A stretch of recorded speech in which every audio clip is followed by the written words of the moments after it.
Entonces, buenas tardes, bienvenidos aquí de nuevo pues a esta cita mensual con el tema del año, que yo creo que son los 50 años del vuelo del Apolo 11, no digamos de los viajes a la Luna, porque esos viajes empezaron con el Apolo 8 en 1968, o sea que ya pues la efeméride pasó, sino que es una celebración que se viene dando en ese caso. Es más, hay una página, un Twitter, que aquí veo, esos que son muy aficionados a Twitter, eh, que está cogiendo y cada que hay una misión Apolo en tiempo real están pasando las comunicaciones por Twitter que pasaron en ese momento. Es decir, dígase, la que en el Apolo 11 es la que más van a seguir la gente, pero lo están haciendo con todas. Entonces, desde el momento... Tenés que hacerte aquí en la mitad, yo Aquí, creo, es como cuestión de la transmisión. de los parlantes. No, está apagado. Son los parlantes. Ok, sí, sí, ya te entiendo. Son los dos parlantes, sí. Bueno, cambia este. O cambia de ver qué tal nos va, pero la razón que hay es muy lógica. ¿Aló? Eh, entonces, lo pasan en tiempo real, cogen y...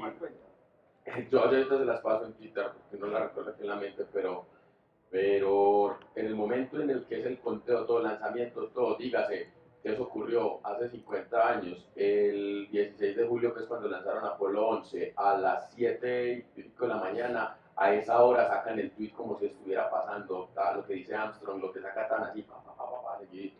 Un tremendo trabajo pues de los que están en ese proceso pues de recordar las misiones.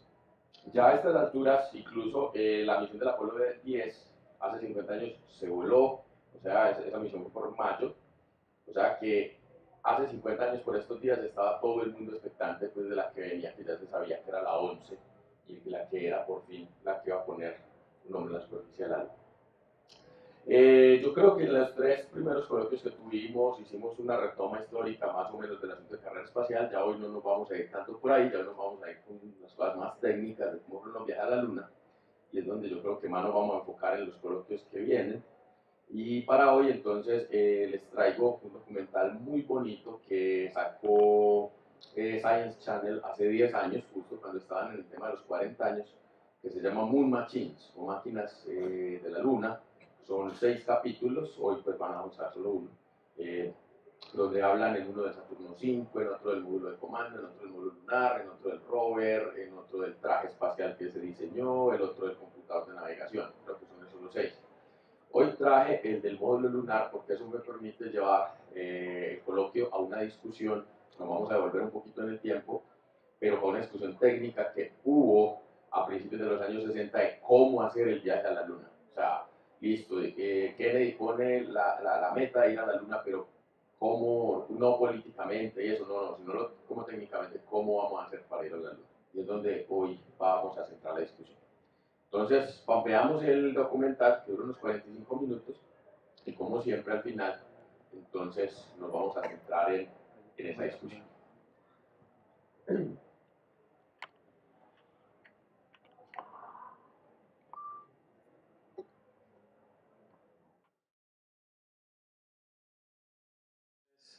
Estaba chévere, ¿cierto?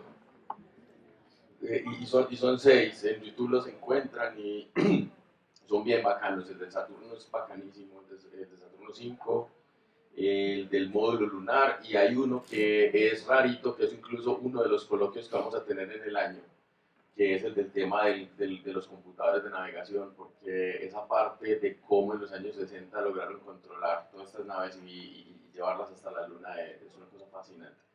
Es una cosa que uno no se imagina hoy en día, pues que con la capacidad de cómputo que tenían en esa época, en donde uno de, ¿qué les digo? Como una calculadora de hoy en día era mucho más potente de lo que tenían ellos para poner con eso objetos en la luna. Yo les traigo entonces aquí una presentacioncita donde vamos a hablar más o menos el estado de las cosas, cómo se pensaba por esa época del 60, el viaje a la luna, que algo comentaban ahí acerca de John Hubble y la propuesta esta de los módulos, y qué era lo que había. Cuando uno piensa en los viajes a la luna, pues lo primero que hay que entender es cómo vamos al espacio. O sea, qué se necesita, o digamos desde el punto de vista de la física, ¿qué es necesario para ir allá? Digamos que ese problemita ya lo había resuelto en parte Isaac Newton por allá en el siglo XVIII, cuando formuló su ley de gravitación universal y todo el planteamiento de la parte cuantitativa y matemática de la física.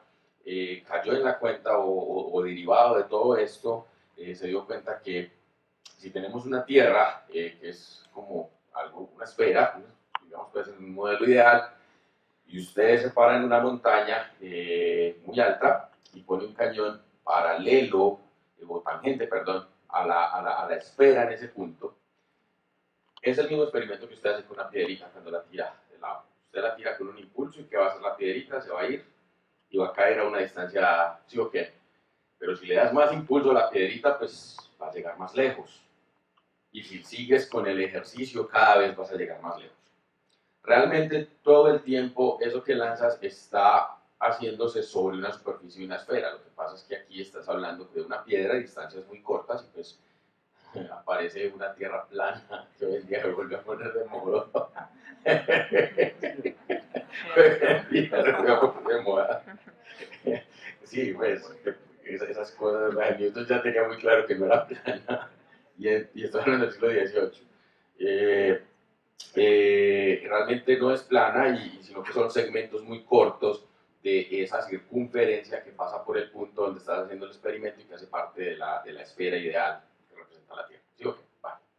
Entonces, ¿qué es lo que pasa? Que lo que está pasando cuando lanzas la piedra así de manera tangente es que de una sale, con esa velocidad tangente aparece una fuerza, aparece no, está todo el tiempo, pero hay una fuerza que está dirigida hacia el centro de la esfera, o sea, el centro de la Tierra, que es la fuerza de gravedad, y por cada segundo de avance del objeto de manera tangente, pues va a caer por objeto de la fuerza de gravedad, y entonces lo que va a generar es esa especie de parábola que desde el colegio nos hablan de tiro parabólico, de eso, intersectando la Tierra, ¿sí o qué? Entonces, si yo logro darle una velocidad tangente cada vez mayor, va a llegar un punto en el que esa velocidad es alta, lo suficientemente alta, como para que el objeto que se va a tangente viaje de tal manera que cuando cae por efecto de la gravedad, la deformación por debajo de la Tierra tiene la misma cantidad de caída que sufrió en esa unidad de tiempo. ¿Sí me hago entender? Okay. ¿Y qué es lo que va a pasar? Que después de un segundo de vuelo, sí cayó, pero como la Tierra se deformó igualmente por debajo, la misma distancia que cayó, pues respecto a la superficie de la Tierra vas a estar en un mismo punto. Y eso va a pasar para el siguiente segundo y el siguiente segundo si no tienes una fuerza que se oponga a ese movimiento, dígase atmósfera, arrastre, cosas de ese estilo, que es lo que hay en el espacio.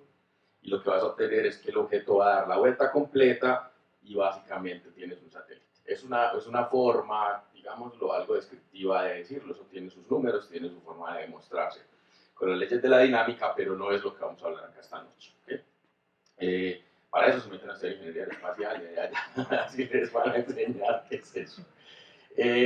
Entonces, o unos cursos de extensión que pronto vamos a estar anunciando también en el tema, que vamos a dar en la universidad para todo público en vuelos espaciales y toda la categoría de vuelos espaciales. Entonces, resulta que el problema del cañón de Newton era que los cañones en el siglo XVIII no eran lo suficientemente potentes para alcanzar una velocidad que de manera tangencial saliendo del cañón volara una distancia tal que cuando caía una unidad de tiempo la Tierra se le deformara por debajo de la misma unidad. Esa velocidad son más o menos unos 8 kilómetros por segundo, más o menos. Para usted alcanzar eso, esos son unos 28.000 kilómetros por hora. El cañón no te iba a dar eso, ni había montaña tan alta para irse hasta afuera, donde no hubiera atmósfera ni nada de esas cosas. Entonces, eso quedó ahí en la teoría. Hasta que en 1957 los rusos lograron poner en práctica esa teoría y pues en vez de cañón, ¿qué tal si tenemos un vehículo, un cohete que te saque afuera de la atmósfera de manera tangencial y te entregue esos 28.000 kilómetros por hora? Y básicamente ese fue el Sputnik 1. ¿Sí? Esa historia ya la comentamos en estos coloquios y ya lo discutimos. Si usted le sigue metiendo, qué pena, me empezó gripa hoy justo. No se me arriben mucho ahorita. Si usted le sigue metiendo velocidad, es decir, si llegas a velocidad crítica tienes un satélite, pero si le sigues metiendo todavía más velocidad, entonces lo que va a empezar a pasar es que se va, en vez de una circunferencia como la que tenemos que se ve ahí donde dice Circle, pues lo que va a pasar es que se va a empezar a alargar esa trayectoria. ¿Sí o qué? Pero va a llegar un punto en el que ya ni siquiera se va a alargar, sino que la velocidad va a ser tan alta que ya el campo de gravedad terrestre no le va a dar para mantenerla atrapada y para que siga cayendo alrededor de él, sino que simplemente se va a ir tan lejos abiertamente que ya se va a perder y no va a haber gravedad que la traiga. A eso lo vamos a llamar velocidad de escape y es la manera como vamos a la Luna, a Marte o más allá, a cualquier parte en el sistema solar o más allá. Es la manera como se vuela por fuera de la Tierra. ¿Okay? Entonces, a principios de 1960, no, 59, 60 más o menos, ya sabíamos que esto es posible. Ya estábamos en plena carrera espacial, los soviéticos punteaban la carrera, ya Estados Unidos iba ahí con unos lanzadores un poco más pequeños, pero ya esto se estaba poniendo en práctica, todo esto. Ya habíamos puesto satélites alrededor de la Tierra y ya habíamos mandado cosas por fuera de la Tierra porque los soviéticos ya habían hecho la primicia de poner cosas alrededor de la Luna, en la superficie de la Luna e incluso alrededor del Sol. Y los americanos un poquito más atrás también. Pero entonces estaba todo este dilema de carrera espacial y en ese dilema ya se estaban planteando sobre la mesa en Estados Unidos, que era el que estaba atrasado, se estaba diciendo que era lo que se discutía. Se discutía, primero que todo, necesitamos un tremendo lanzador, un cohete que lance cargas pesadas, ¿para qué demonios? Para lo que sea, para poner cosas muy grandes alrededor de la Tierra, para ir a otros planetas con sondas espaciales o para eventualmente poner hombres en la Luna. Todavía no había pasado lo de Gagarin, entonces pues todavía no se había establecido el viaje a la Luna oficialmente, pero sí se sabía que eso estaba en proyecto. Y lo berraco es que este grupo de Von Braun, pues hablo en estos términos porque pues me baso en los coloquios anteriores, ¿no? El grupo de Von Braun, que era el grupo de los cohetes, ahí lo mencionaron en el documental y todo eso, que ya estaban establecidos como los tremendos ingenieros de cohetes. Saturno 5, que es ese vehículo tan brutal, el cohete más potente que se ha construido, lo berraco es que ellos tenían uno todavía más grande. Y es que uno le cuesta imaginar que ellos se imaginaron uno que lo llamaron Nova y llegaron a etapas de estudios de diseño de eso, que es el de la extrema derecha. Miren el Saturno en la mitad y miren lo que iba a hacer el Nova, era una cosa todavía más bestial. Esa cosa extrema. No, digámoslo a la derecha. Eliminemos ese término, en estas latitudes mejor. Entonces, como lo ven allá en la derecha, el Nova era un cohete incluso más grande, el de la mitad, es la configuración del Saturno 5, que fue finalmente el que se escogió para hacer los viajes a la Luna. El Saturno 5 tenía unos 5 motores muy grandes en la primera etapa, y esa otra cosa se le habían pensado entre 8 y 10 de los mismos motores en la primera. En la segunda, unos motores más potentes que los del Saturno y se llegó a pensar en la tercera y cuarta etapa.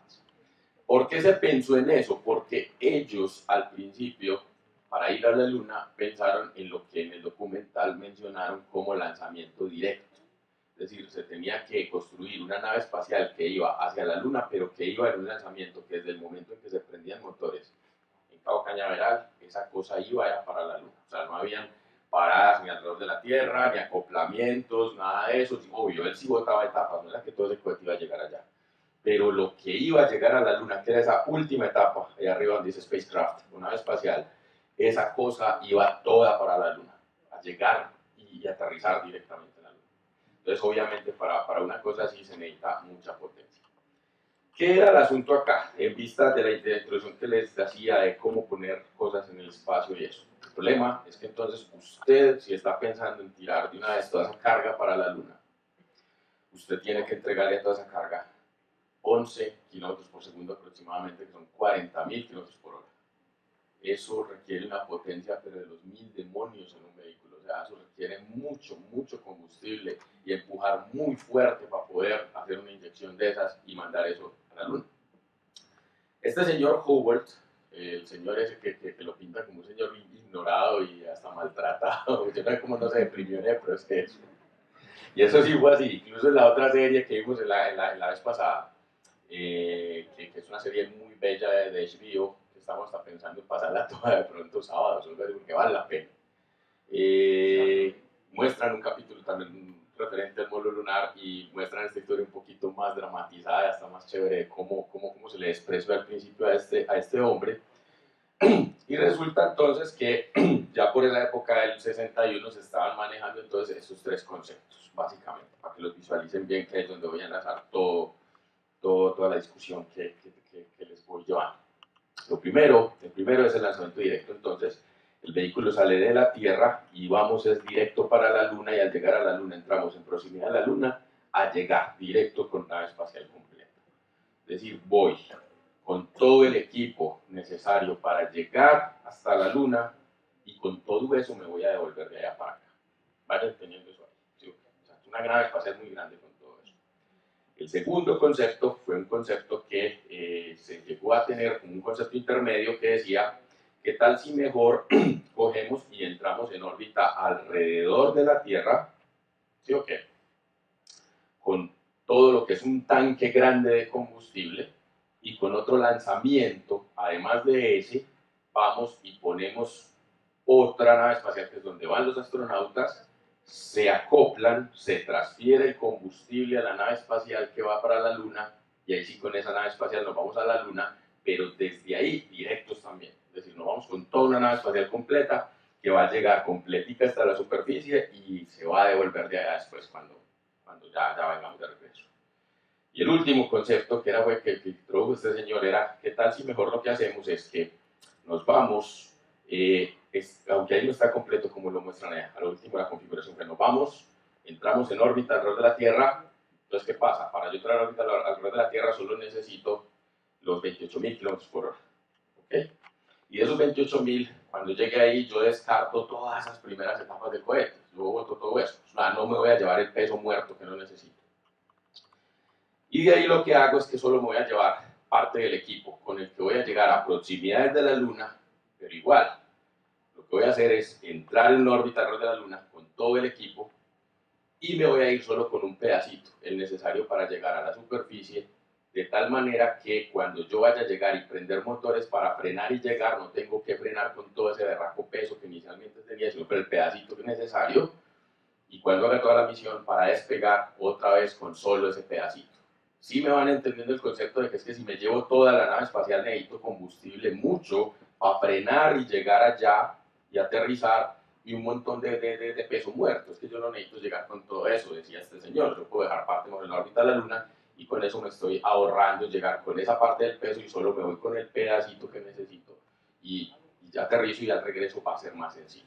Entonces, desde el punto de vista de la eficiencia del combustible, era fácil, y de la maniobrabilidad de la nave espacial. No es lo mismo maniobrar un vehículo como el que vimos ahí, el módulo lunar, que una cosa 3 veces más grande. O sea, para maniobrar eso y llegar, mire cómo Neil Armstrong se le estaba complicando incluso la llegada con este módulo, donde hubiera sido una cosa 3 veces más grande, probablemente hubiera sido o un aborto de la misión o un desastre que hoy en día no estuviéramos celebrando los 50 años del hombre en la Luna probablemente.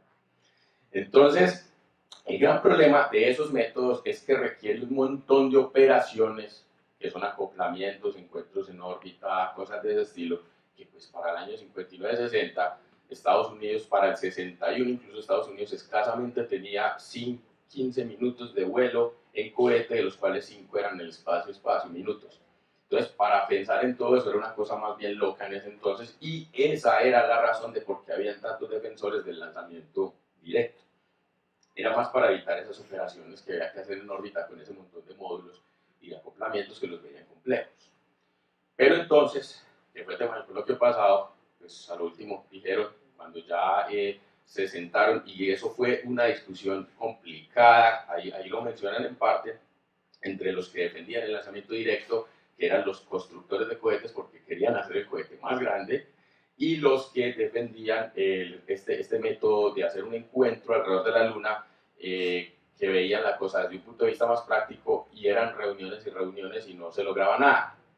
¿Y qué pasó? Pues al final la voz autorizada para eso, que era Von Braun, que al principio defendía el supercohete, pues era un tipo que la verdad sí tenía su ego y todo, pero era un tipo que siempre se le caracterizó por basarse en las evidencias de las cosas.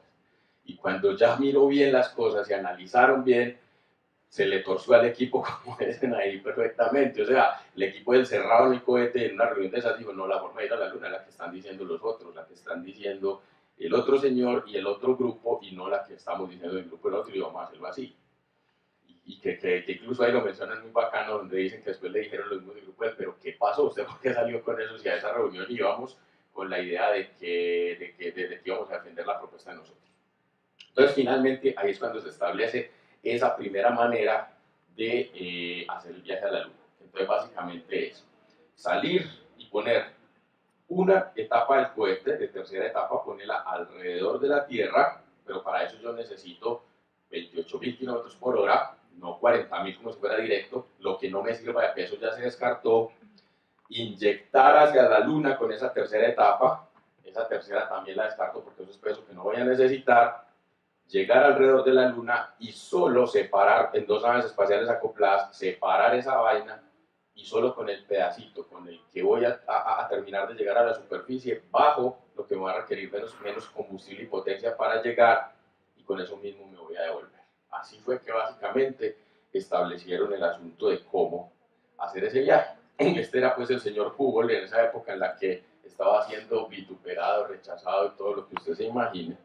Y no me imagino esos medios de la gente con esos egos en ese proceso, y más que era, la verdad, era un tipo muy brillante, pero cuando hay veces sucede que son personas muy brillantes y son tímidos y ensimismados y están en un medio de esos, pueden llegar a tener problemas con los que toman las decisiones, que si esos sí son más vivos. Entonces, eso era lo que pasaba. Sin embargo, tuvo la valentía de saltarse cuanta cosa había en su proceso y en la cadena de mando, y finalmente pues obtener quien lo defendiera, que fue el subdirector de NASA, y al final pues la bendición de Von Braun, que era el que tenía como que poner sobre la mesa que era lo que iban a hacer. Y ahí lo muestran con el tremendo concepto, ahí ven, ese es el concepto de ir a la Luna, y así es, y lo tremendo del caso es que así es como se va a la Luna.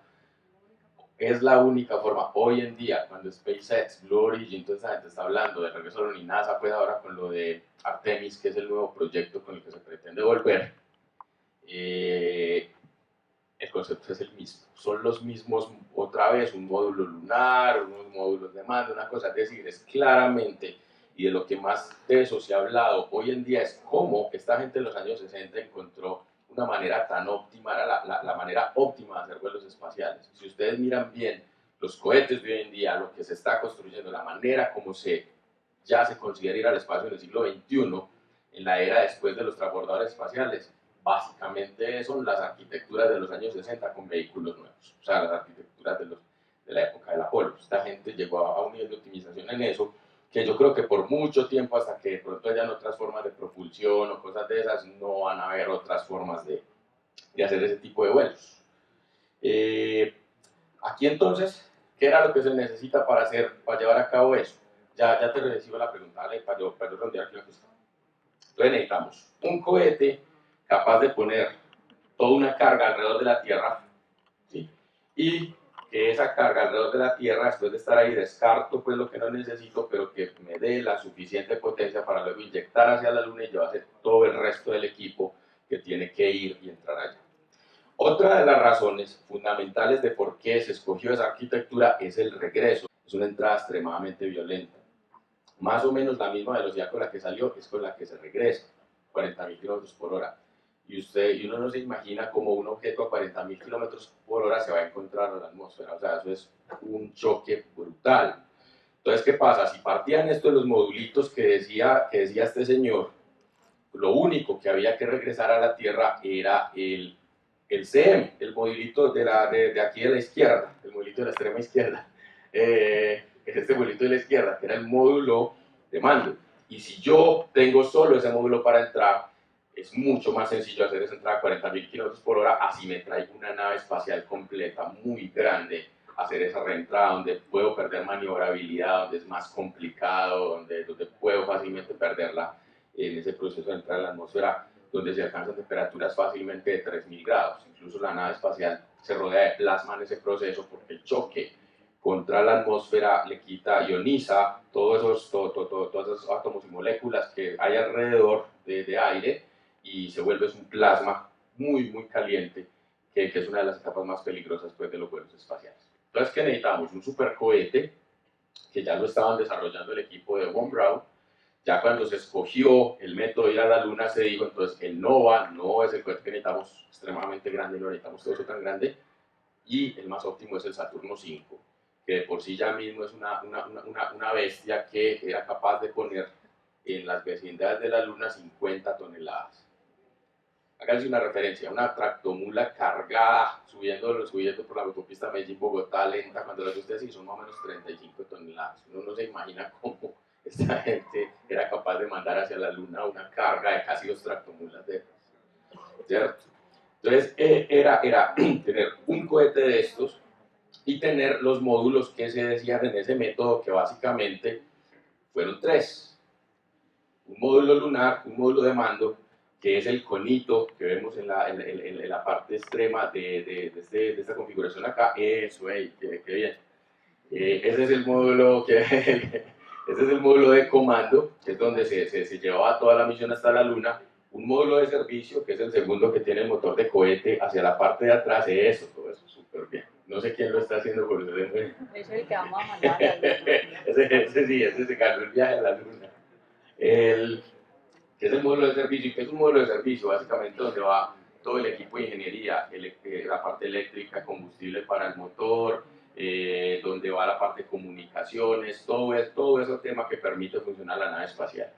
Acoplada con un módulo lunar, todo ese conjunto de 2 módulos con un módulo lunar, que es el que vemos allá ya descendido en la Luna, y una vez se hace la inyección a la Luna, esos 3 módulos son los que iban hacia allá. Al llegar a la Luna, los 3 módulos entraban alrededor de ella y se separaban entonces todo este conjunto del módulo de comando y el módulo de servicio del módulo lunar, y ese era el módulo que iba a posarse sobre la Luna, a hacer toda la misión y después a regresar al encuentro otra vez. Esa era la manera como la configuración básica que había que utilizar. Al regreso, entonces, ¿qué se hacía? Empezaba usted a descartar de nuevo. Ese módulo dejaba la mitad de la superficie. Usted bajaba con todo, pero pues lo que son patas y todo eso ya se quedaba, no se necesitaba eso. Regresaban a la parte superior.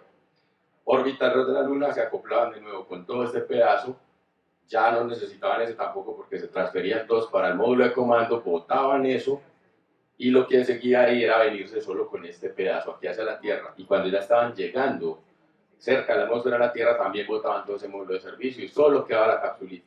De todo ese conjunto que era el Saturno 5, con todo el equipo que salía, lo único que llegaba era el conito, que es lo que usted todavía encuentra en museos en Estados Unidos y algunos de otras partes del mundo, que hay de las diferentes misiones de Apolo que llegaron a la Luna. El resto está por allá, pero con el posible regreso de los viajes a la Luna, incluso por ahí ya se está discutiendo de que la UNESCO busque la forma de declarar sitios herencia para la humanidad, algo así, pues, traducido del inglés, a los sitios del alunizaje del Apolo, porque si se vuelve a la Luna y se masifica la ida a la Luna, pues la idea es que se preserven esos puntos donde llegaron las misiones de los años 60. O sea, si nosotros miramos bien, realmente los vuelos espaciales son muy jóvenes, y el Apolo, cuando uno dice 50 años, pues pucha, sí, obviamente en 50 años alguien puede nacer, crecer, reproducirse y morir, pero en el términos de la humanidad no hemos recorrido casi nada. O sea, con seguridad en 150 años, quién sabe en qué exploración espacial estemos, y hasta explotación de los recursos de la Luna y cosas de esas.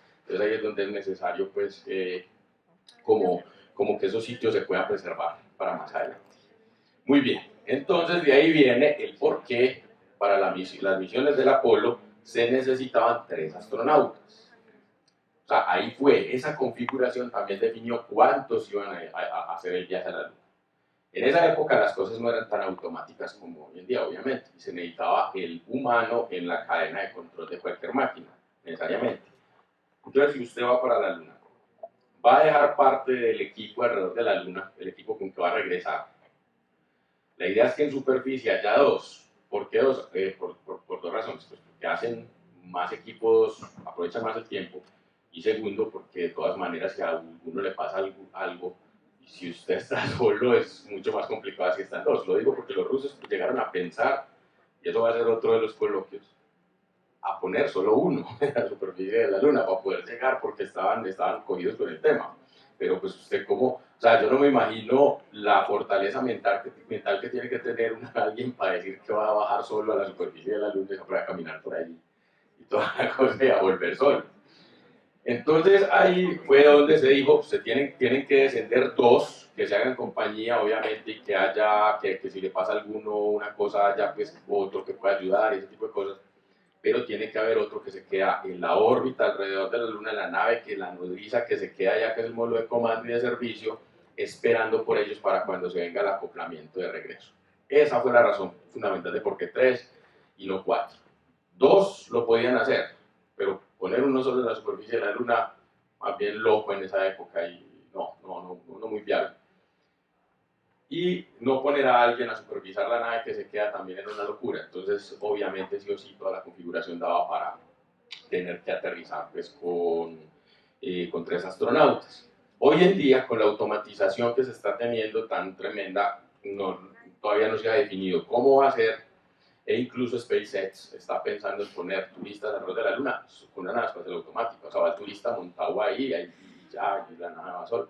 La manera, porque hoy en día pues ya estamos en otro avances con respecto a eso, ¿vale?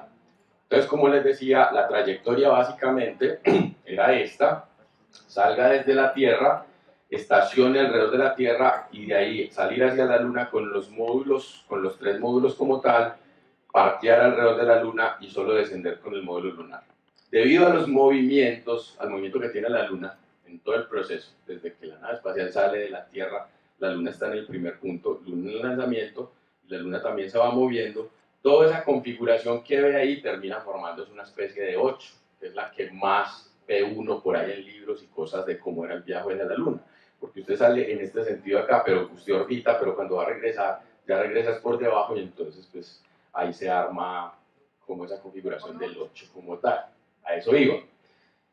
La primera misión entonces que se hace para el viaje a la Luna, para 1967, ya se tiene el Saturno 5 operativo, pero todos los problemas que la Grumman, que fue la compañía que construyó el módulo lunar, que nos mencionaron tanto ahí, y que nos mencionaron los problemas y los atrasos, resulta que para 1967 llegan unos informes de la CIA de sobrevuelos sobre la Unión Soviética y vieron un supercohete en plataforma por allá en Baikonur, en la Unión Soviética, y se sentaron a decir, pucha, estos berracos parece que tienen con qué hacer el viaje a la Luna. Todavía eso era muy hermético y no sabían muy bien en qué estaban. Solo vieron fotos de un tremendo cohete en plataforma en la Unión Soviética, un cohete de proporciones similares al Saturno V de Estados Unidos. Y resulta que la Grumman no tenía todavía ese berraco módulo lunar. Entonces, para Apolo, ¿qué fue lo primero que se dijo? Se dijo, vamos primero con unas misiones de prueba de las cosas alrededor de la Tierra. Segundo, nos vamos a ir a hacer el viaje alrededor de la Luna con módulo lunar. Y después de hacer eso, hacemos subsecuentes misiones alrededor de la Luna con módulo lunar. Pero después de eso, hacemos los aterrizajes. O sea, era la secuencia lógica de hacer las cosas. ¿Qué pasó? Con lo que les estoy diciendo de la Unión Soviética no había módulo lunar, pero sí había Saturno 5 y los otros módulos estaban listos. Entonces les tocó cambiar el orden de las misiones. Volaron la primera Apolo con tripulación alrededor de la Tierra para probar la nave espacial, el módulo de comando, y ya para la segunda les tocó decir, si no hay módulo lunar, vámonos a hacer el viaje a la Luna sin módulo lunar, al menos para poder hacer, a ver si por fin nos quitamos a estos berracos rusos de encima y les hacemos una primicia, porque yo no me imagino donde los rusos hubieran vuelto a hacer el viaje a la Luna en 1968 si fuera la ruta de la Luna de primero, se hubiera enloquecido a la gente en Estados Unidos y a todo NASA, que estaba algo confiada de que ya estaban adelante, y pues la perspectiva de la historia era que sí estaban muy por delante, pero en ese entonces no se sabía, ya para 1968. Entonces mandan al Apolo 8 solo a que vayas en orbiten la Luna, no van a probar módulo lunar nada, y se quedan orbitando la Luna un día completo, que fue incluso el día de Navidad de ese año, y regresan. Y como la trayectoria forma un 8, pues de ahí fue donde, aquí está la trayectoria que le pintan a uno del viaje siempre, de esta manera, y por eso es que el Apolo 8 le hicieron este patch. Aparte de que coincidió de que era el Apolo 8, pues para el Apolo 8 no estaba programado el viaje a la Luna, pues hizo la trayectoria del 8, esa es la razón, ahí está clarita la Tierra y la Luna como tal. Ya el Apolo 9 entonces fue la que vino a probar el módulo lunar más adelante, y lo hicieron en órbita alrededor de la Tierra, y ahí se vinieron pues otras misiones del Apolo como tal. Pero bueno, hasta ahí ese es el tema entonces de cómo fue la arquitectura para esos viajes y cómo, por qué, la manera de los módulos y por qué decidieron ir ahí. Ahora sí, pues abramos la discusión, que vi por ahora allí unas manos ahora, todo, entonces podemos conversar otro rato, tenemos tiempo. Dale. Vení, te paso por aquí un micrófono que hay también disponible y mientras con nosotros Jonathan Marco. Gracias.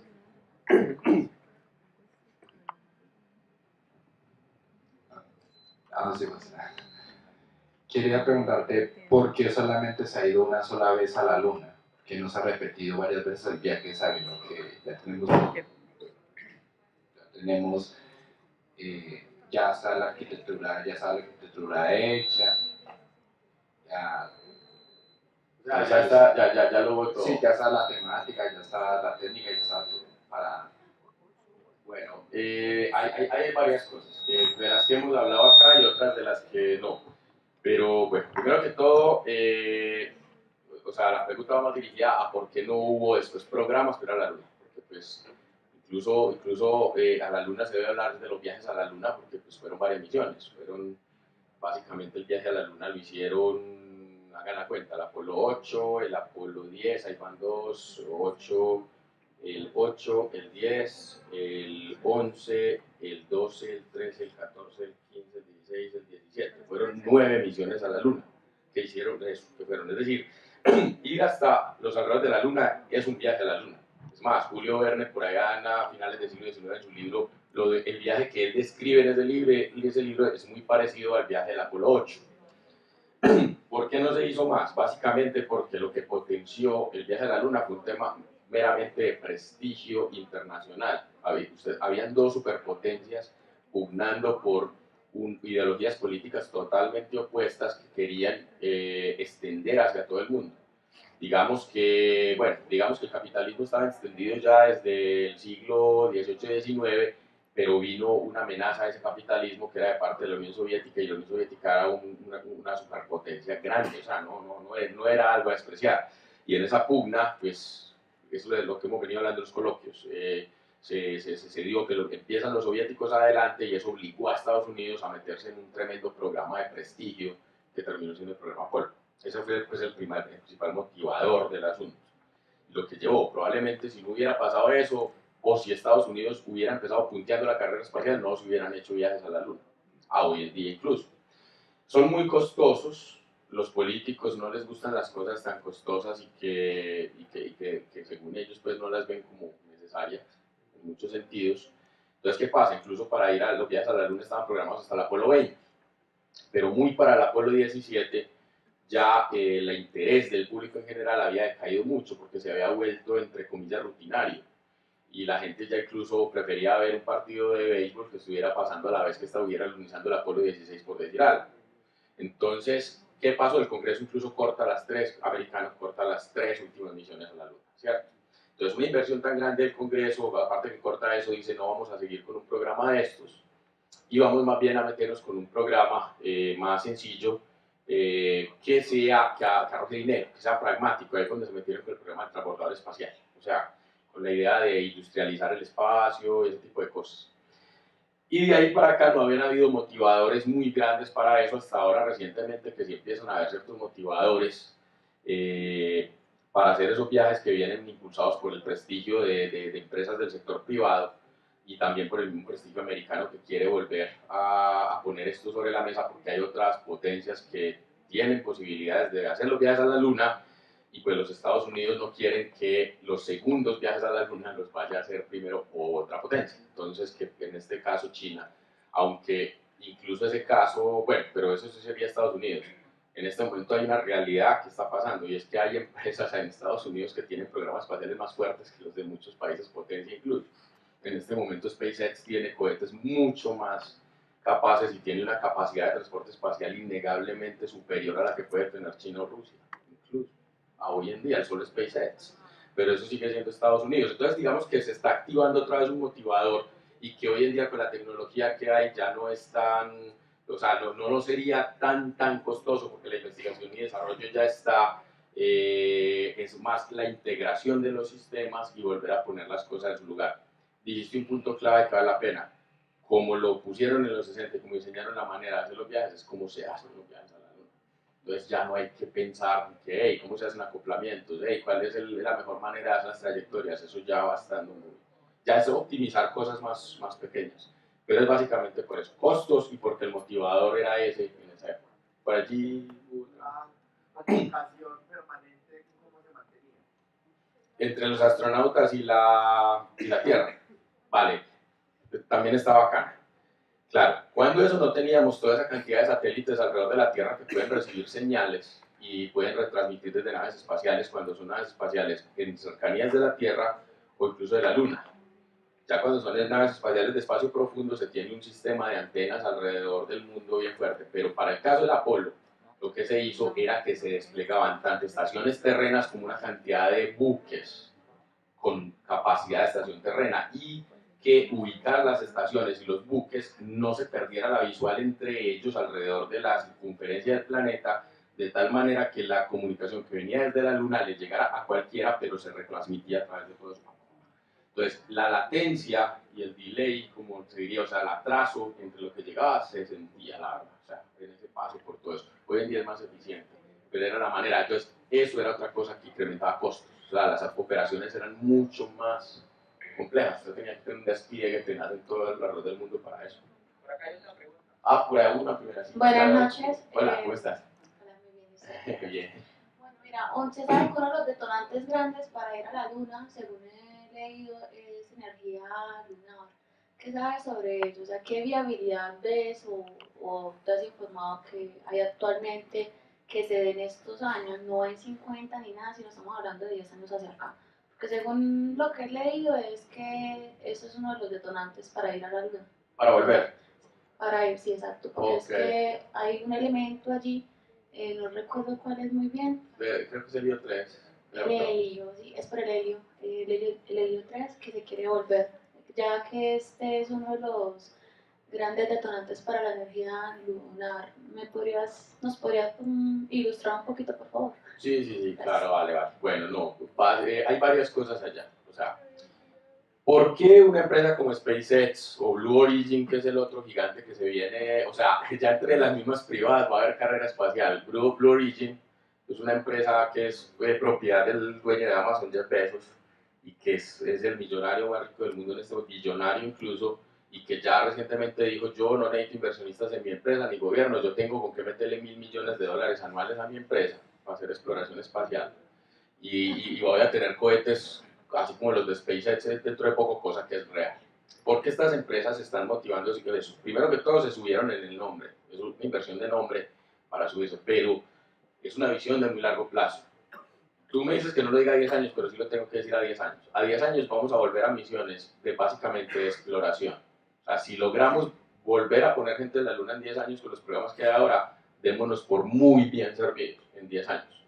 Pero en el largo plazo lo que está pasando es que cuando con los cohetes que estamos desarrollando cada vez más baratos, más potentes, lo que se busca es llegar a la etapa de industrialización de eso allá. O sea, hay una cantidad de minerales y de posibilidades en la Luna que no solo son para los científicos, sino para la parte industrial. Hay iridio casi que por todos lados repartido, hay platino, hay helio 3, que el helio incluso es un recurso no renovable escaso en la Tierra, en el tiempo, y el por qué el sector privado mira la Luna como clave para eso.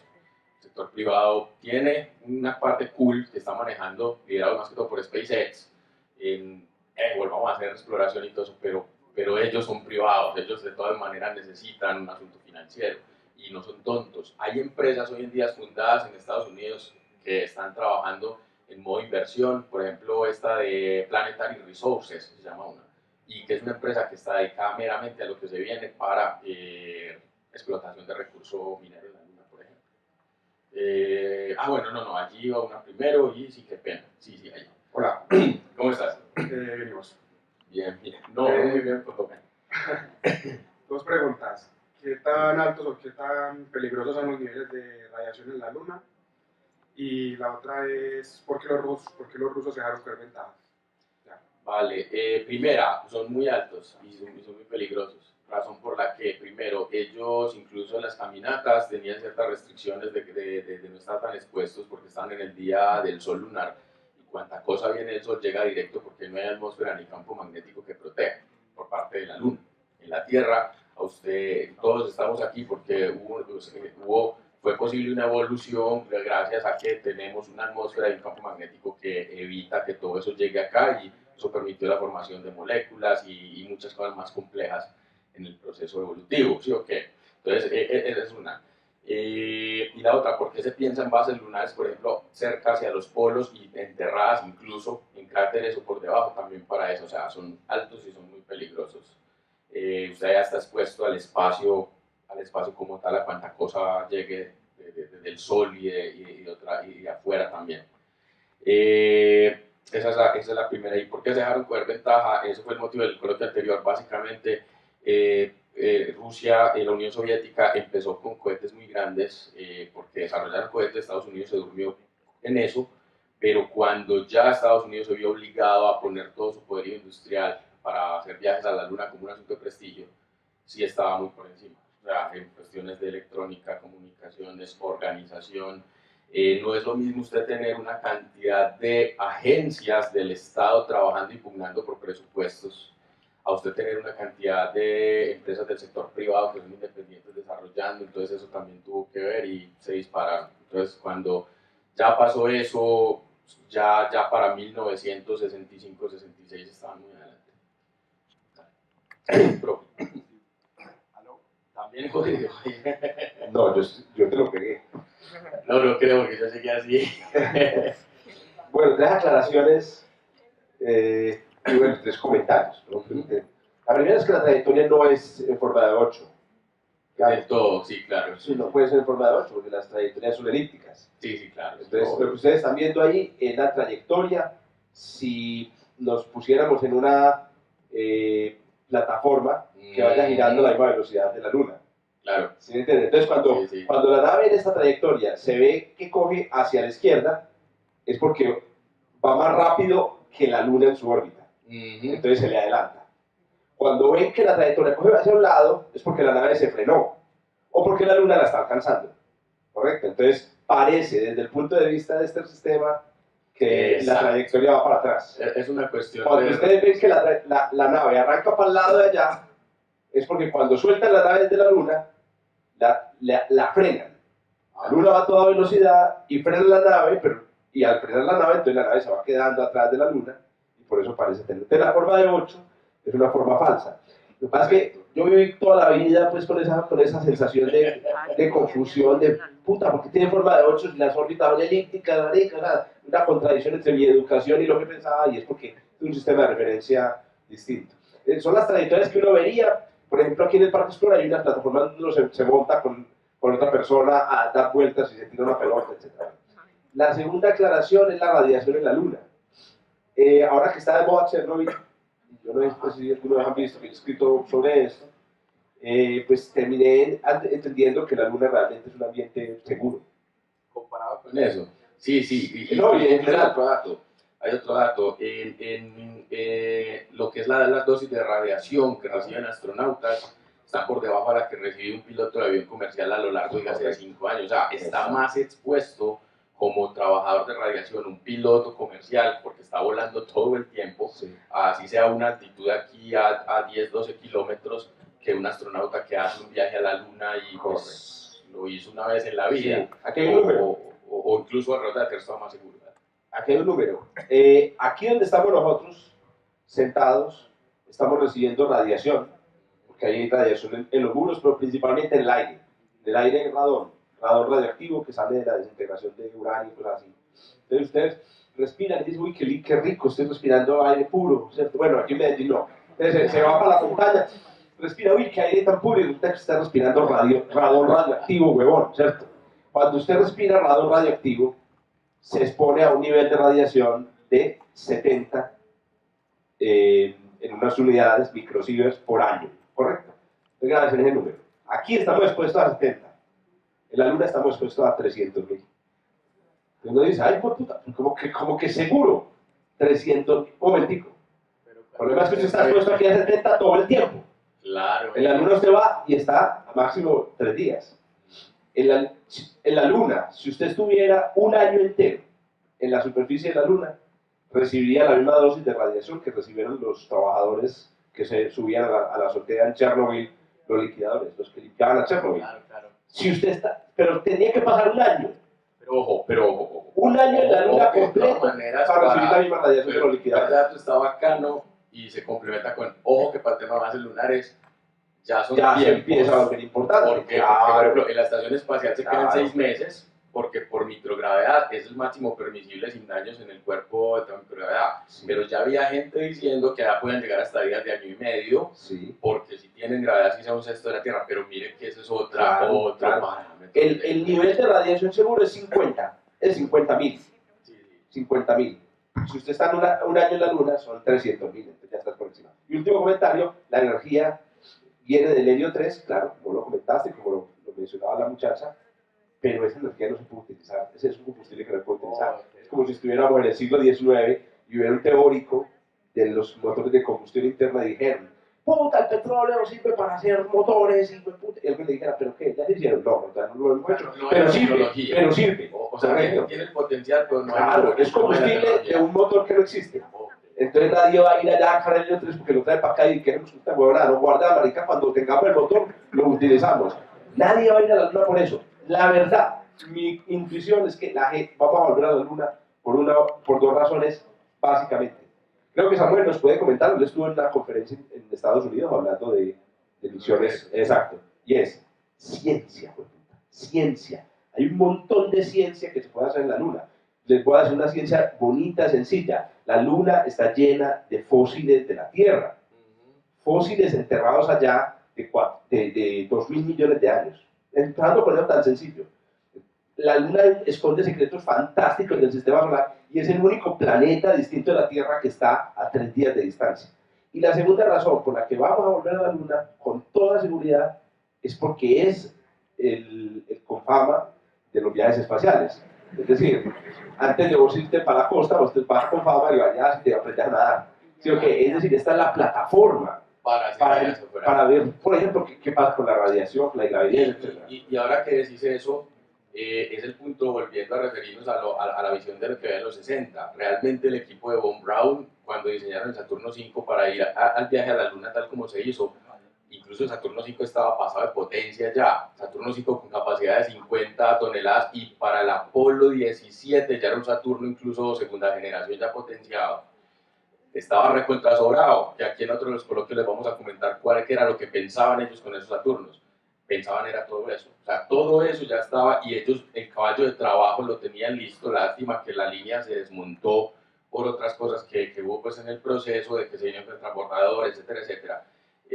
Pero eso era muy claro desde esa época. Ahora, en cuanto a esa última parte, sí, yo diría eso, o sea, el potencial inicial es ese, pero por eso le aclaraba a la muchacha que me preguntó, a 10 años, 20, 30, tenga la certeza, exploración, o sea, ciencia, papá, pero a 150, porque es que ese es el asunto con los privados en Estados Unidos. Yo como empresa privada en Colombia, ¿qué pienso? En montar mi negocio de empanadas, que me produzca en un año y que se vuelva grande como es Frisbee, por ejemplo, y en 10, 20 años, ¡pum!, una otra empresa. Una empresa como SpaceX, piensas como lo que es Boeing tiene 100 años. Cosas de eso, o sea, son empresas que, pues, pucha, no importa, le estamos metiendo esta mierda. ¿Cuándo va a ser que se va a hacer explotación? Eso puede que sea dentro de 100, o puede dentro de más. Pero por allá, con seguridad, en los 2100 y algo, van a estar haciendo minería y cosas de ese tipo de cosas más adelante, más con el avance de la tecnología que va a tener sistemas de transporte espacial robustos, baratos. Para mí la Luna es la nueva Antártida. Sí. Allá va Sí. Y allá abajo se va a hacer una nota. Es que eso debió de hacerse acto seguido de Apolo y es lo que les quiero mostrar. Yo creo que va a ser de los últimos coloquios que vamos a tener, que es al final del año, y es todo lo que eran los planes que se tienen de manera seria por el grupo de Von Braun ya cuando el Saturno fue operativo para utilizar el Saturno, y estaba todo eso, es decir, formas de cómo con el Saturno se podía, por ejemplo, hacer un vuelo de aquí a Saturno, el planeta, no en 7 años, sino en 2, 3 años. Y ellos decían, con este vehículo, el potenciador para explorar el sistema solar de manera automática y de ser ciencia, va a ser tremendo. Un científico no va a tener que esperar los 7 años que va a llegar allá, sino que con el Saturno 5 se demora por ahí 2 o 3 años. Son esas cosas, todo eso estaba planteado en documentos, reportes, todo eso lo metieron en unos cajones que se han guardado y apenas se están volviendo a destapar. Que vale la pena decir, lo que está pasando hoy en día y lo que pasó con SpaceX y todo eso fue que se fueron y revolcaron esos cajones de esa época. El diseño de los motores de los Falcon está basado en el motor del módulo lunar, de los inyectores y muchos de los sistemas, porque como era un motor tan simple, se basaron en él y una cantidad de tecnologías de los 60 que dijeron, retomémoslas, que el concepto es bueno, pero obviamente con la fabricación y lo que tenemos hoy en día, y están llegando a eso. Bueno, ¿quién más por aquí tiene? Dime, sí. Bueno, buenas noches. La primera es una aclaración sobre Chernobyl, y es que yo leí en un reporte que la explosión de la central lo que hubiera causado hubiera sido una masificación en la radiación, y lo que hubiera pasado es que toda Europa hubiera quedado inhabitable. ¿Me entienden, no? Y entonces la Luna, básicamente la superficie lunar es segura si lo comparamos con Chernobyl, como el profesor ayer estaba diciendo. Entonces, digamos que vamos a estar un par de minutos, entonces sería seguro. Y lo segundo, que es una pregunta y creo que la respuesta puede llegar a ser obvia, pero a mí esa duda me está carcomiendo, y es que no sería más seguro si mandaran a alguien para que revisara los motores y todo eso, porque sí, entiendo que pueda ser automático y que existen simulaciones de errores y simulaciones de prueba que ayudan a hacer que haya la menor cantidad de errores posible, pero aún así se pueden dar errores. Y eso es lo que yo estoy tratando de aclarar, que no sería mejor mandar a alguien que estuviera revisando, no que estuviera ahí trabajando, no que estuviera maniobrando adentro de la nave, porque así sería más seguro. Estás hablando de los conceptos que están manejando ahora, de volver. Bueno, usted ahí está tocando un tema, bueno, pues al menos por la forma como lo preguntaste, creo que me vas a entender. Un tema complejo que hay en ingeniería hoy en día, un debate tremendo que hay, y es el debate de lo que son los sistemas autónomos y hasta dónde se está llegando en la confianza en los mismos, en la que cada vez hay dos corrientes en ese sentido, o digamos 2 líneas filosóficas, entre comillas, por decirlo así. Una que los defiende, dice, cada vez tenemos sistemas automáticos que son mucho más seguros, y dicen, disminuyen el error del humano que está en la cadena, mire que las estadísticas nos muestran que un vehículo automático puede llegar a tener menos accidentes. Eso es una de las líneas. Y la otra línea es la que dice, el problema es que sí, puede que se reduzcan mucho los accidentes y los errores, pero como el humano ya no se entrena y se apereza, y pues lo apereza el sistema de entrar a la cadena cuando se sale de control, porque se vuelve un sistema complejo, un sistema de demasiadas variables, y una variable que se altera y se sale de control, el humano se vuelve demasiado torpe, que no es capaz de entender qué está pasando, y todo se vuelve un desastre.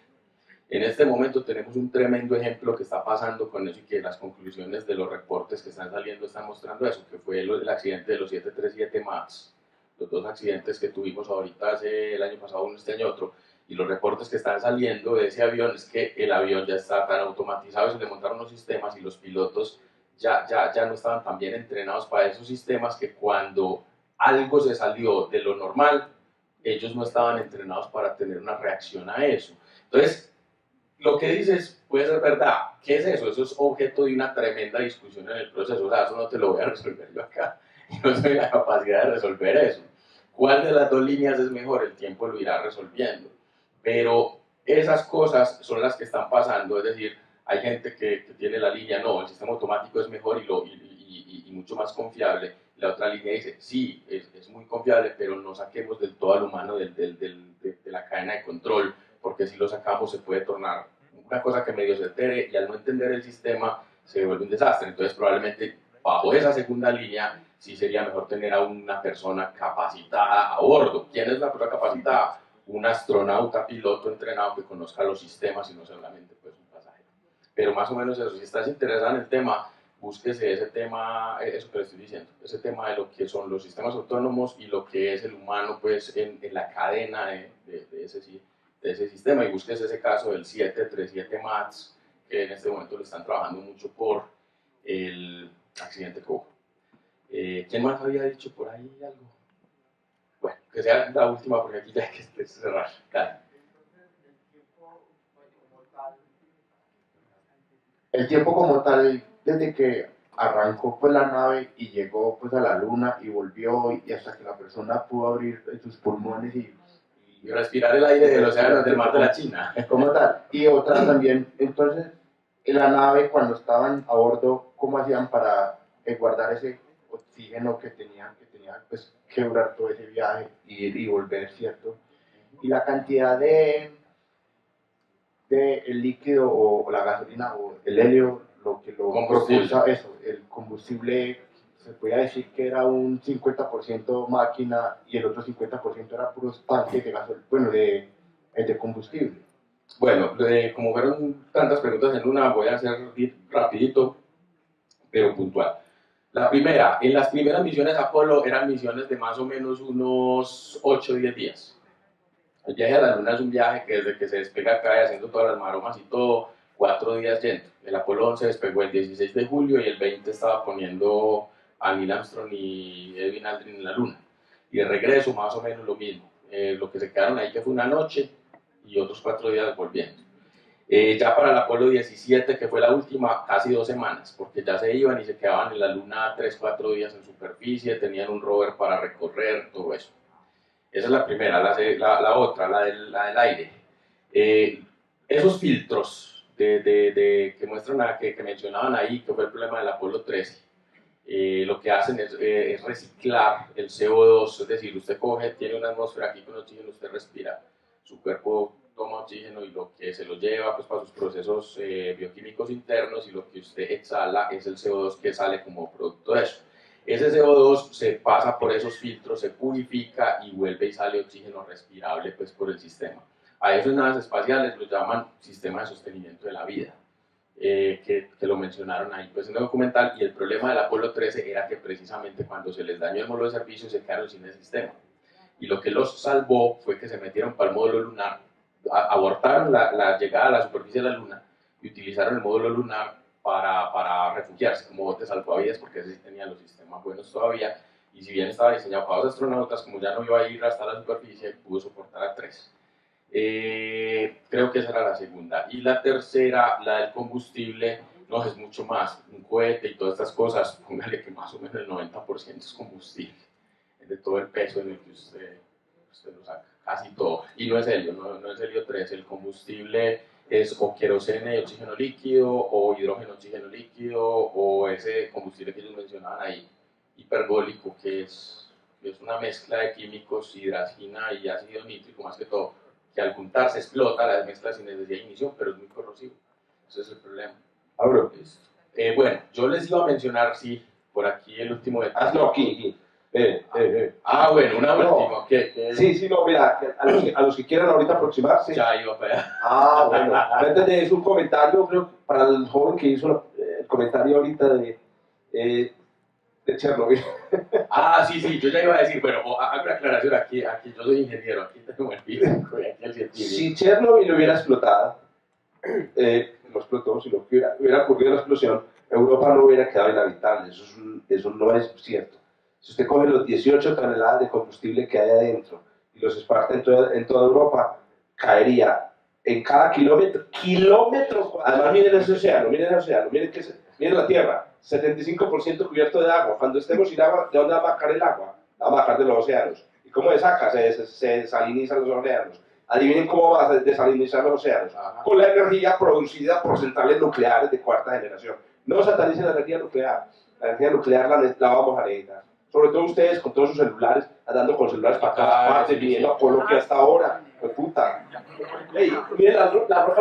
Bueno, no, ya ahora sí tengo que cortar, qué pena. Lo que pasa es que a mí aquí me piden el auditorio y yo sé pues que la discusión es muy bacana. Yo creo que va a haber que abrir más espacios de discusión, pero de discusión, porque es bacana en estos temas. Y entonces quería una promoción final, y es el tema de que aquí tenemos acá con nosotros, estos son roquitas lunares, y estas roquitas las pueden conseguir con Jonathan. Jonathan, pues digamos que es nuestro importador de material espacial aquí. ¿Dónde está? Es nuestro nacionalizador de material extraterrestre. No me tiran, eso queda muy ovni. Eso, para que entonces porfa se acerquen y las miren y si se interesan y eso, con Jonathan. Hoy no era el coloquio, pero vamos a tener uno de los coloquios que es en lo que fueron las misiones ya de ciencia. En esas misiones, ojalá si te traigas un tremendo stand, que fueron las misiones como el Apolo 15, 17, donde se hizo geología y donde yo creo que incluso vos ahí vas a hablar. No, eso hay que meterle una a los coloquios, porque por eso vamos yendo con la tecnología, pero cuando pasemos del 11, los coloquios también hay que mencionar lo que pasó después del 11. Después del 11 realmente pasó lo que sí valió la pena, que fueron las misiones de ciencia. Horacio, yo sé que vos querés dar opinión y todo, pero ya aquí me están diciendo. Vamos con la roca lunar, que tiene 5 veces más uranio. Eso emite 5 veces más radiación que una piedrita de la calle. Cuidado. Perdón, lo último es esto, y es que en estos, aquí, con esas dos redes sociales y con ese mismo nombre, es donde estamos publicando las cosas del coloquio, y también ponemos datos muy bacanos de toda la carrera espacial y todo lo que es a la luna. Nos vemos en un mes.